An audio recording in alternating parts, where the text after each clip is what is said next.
Hello grade 10 students.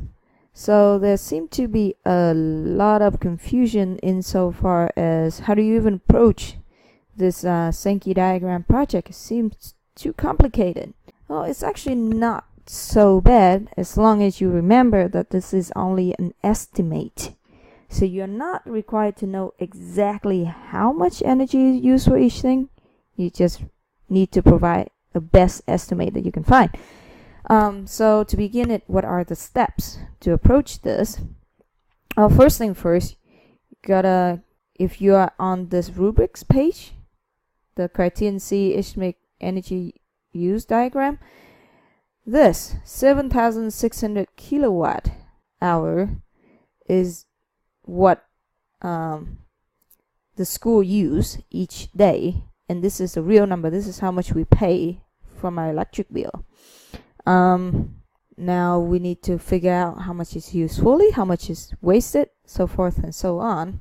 So the first thing you need to do is to have an Excel spreadsheet to calculate the total energy, wasted energy due to different items. Then you are going to estimate, also in this Excel spreadsheet, estimate the energy that is consumed. Then finally you are going to make a Sankey diagram, okay? And the Sankey diagram is going to be using this tool right here, Sankey-O-Matic, and I have another video showing you how to use this Sankey-O-Matic tool for the spreadsheet. So how do we start? Well, this document here showing you how to do it step by step, really. First thing, you got to collect the data. So what I would do is to copy this table here, okay, and then just paste it in, you can use a Google spreadsheet or you can use Excel. It really doesn't matter. So I'm gonna paste it here.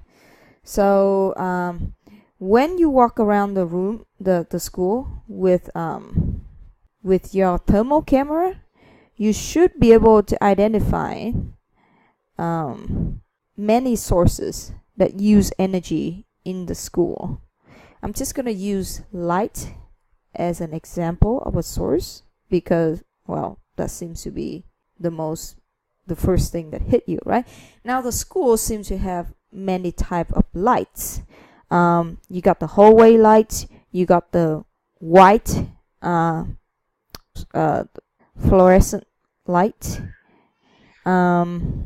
Then if you go to the gym, there's some halogen lights as well. How many watts are they? Well, you just have to go on to Google and figure it out. Alright, wattage.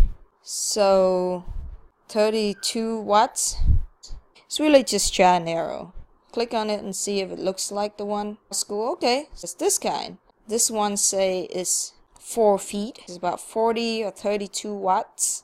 4 feet to, it's about 120 centimeters, so that's one. So you can stick a ruler on the floor and take a look, and I would say 4 feet is about the right, about the length of the light bulbs that we see at our school, right? So I'm gonna just guess that, yeah, it's probably this kind of light. It looks about the same. It's white, it's long. It's 32 watts. Okay, so we're gonna go with 32 watts. So my estimate is it's 32 watts. Well, how many hours is this light being used per day? Well, you probably think, okay, from what I know about Ishmael, right? The teacher probably come into the classroom and sit in the classroom from 7:45 in the morning, 45 or 30. I'm just going to make this 7:30 so that it's easier. 7:30. How many hours? 7:30, 8:30, 9:30, 10:30, 11:30, 12:30. Well, 9 hours. But then we probably take an hour of lunch and break where the lights are not being used at all. Okay, 8 hours. So the light's probably on 8 hours a day. Sounds good.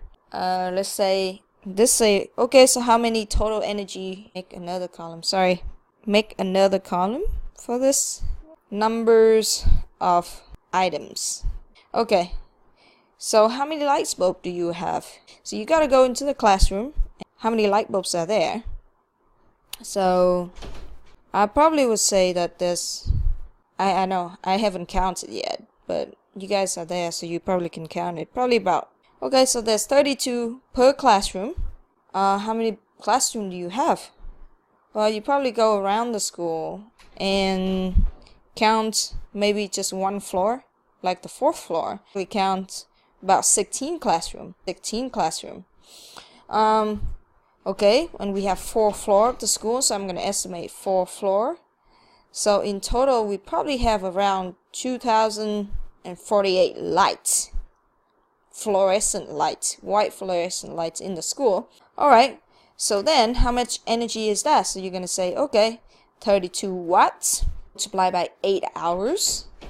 So that will give you the watts hour. Multiplied by the number of items will give you this. Well, now you gotta pay attention to unit. This one say watts, this one say hours, a kilowatt hour. So that's not right. This number is in watt hour because you multiply watt with hours, so it's watt hours, not kilowatt hour. Divide it by 1,000. Man, about that much. Can do the same thing for the halogen lights at the gym. Halogen. Okay. Looks like this wattage is based on, let's see what's the difference between them. It's really big, 400 watts, 25 inches. Alright, so 25 inches, so that's about 60, a little bit less wattage. This one says 25 inches too, so it's the same size. So here you have to make a little bit of a judgment and say, okay, I think the one at the gym is 25. Don't know if it's the 300 watts or is it the 400 watts. I'm just gonna make a guess. It looks like it's pretty bright and the temperature is pretty high, so I'm gonna say it's a 400 watts. Okay, well, how many hours is the lights at the gym being on? Well, and at nighttime as well. So let's say you guess it's 12 hours a day. Now the nice thing with Excel is that you can click on the equation box, right? You put the arrow next to the box so that it become a cross. Okay, not the hand. You drag. What it does here is that it copy, okay, how much energy is used effectively and how much is not wasted, used ineffectively. And this is just pretty much a guess, right? We're using the fluorescent lights 8 hours a day. Are all those hours effectively? And it's probably not. If you look at our school schedule, we only have just an 80 minutes period, and so 80 minutes, 80 divided by 60, so it's about 1.3 hours. And how many period do we have a day? Well, we have 4 periods a day, so the hours that we use effectively is really only about 5.3 hours. So that means that the hours that is being used ineffectively is 8 hours minus 5.3 hours. So it's about that much hours of ineffective use. Yeah? So, well, again, this is just a guess. So you could just say, okay, so the power of one light bulb multiplied by the number of items of the light bulbs multiplied by the hours being used divided by 1,000 should give me that much wattage that is effective wattage. Let me just round it up here. And the wattage that is ineffective will then be the total minus the effective one. Done. Yeah? And then, you know, you can do the same thing for the gym lights here. And that's pretty much it. Come up with some other thing, AC, or, you know, so forth and so on.